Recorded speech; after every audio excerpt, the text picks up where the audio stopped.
খাসাড়ি গ্রামীণ বাংলায় আমার ৯৮ নম্বর অভিজ্ঞতা।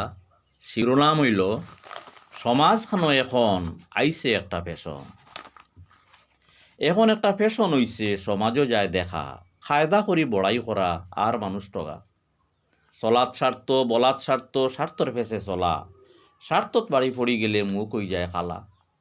যার গুড়িত গেলে স্বার্থ পাওয়া যায়, তার লগে চলা লাগে ভিতরে হায় হায়। হিসাব লাগাই স্বার্থর মাতে খরে লড়াচড়া, স্বার্থর মাত ফুড়াই গেলে বাট্টি হয়ে যায় চলা। স্বার্থর কাজে ধরা ফইলে খর ফাঁকির ফিরা, ইনতাকিয়া হরি গিয়া আরেকজন ডে ধরা। স্বার্থর লাভে চলা যান, হতার আবার কিসের দাম। স্বার্থর মাতে পেরেশান, গুম তিরাস ওই হারাম। স্বার্থর লাইনে মাত ফাক্কা, নাইলে তুলার রান, স্বার্থ ছাড়া জাগাত রাখা বাক্কা বড় কাম। স্বার্থ লইয়া গুড়ি তাইলে মিথ্যা মিথ্যা মাত, স্বার্থ ছাড়ার গো পাইলে মুখ অন্য মাত।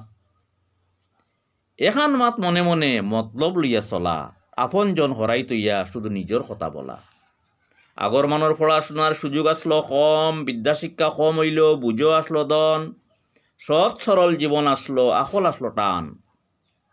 স্বার্থ ছাড়ি চলতা পারতা রাইতা হকলর মান। এখন ডিগ্রির বুঝা ফিটির তোয়া, গুণ মিলের কম, বিনা গুণে বিনা দিয়ানে ফত হইব বন। স্বার্থর মাতে বাড়াবাড়ি মতলব আদায় করা, ইলা মাতো মজি গেলে ঠিক উপরে পড়ব খাড়া। সমাজে পাওয়া নকলিতা হকলর মাত না, হকলর মাত মন করি ভুল বুঝবায় না।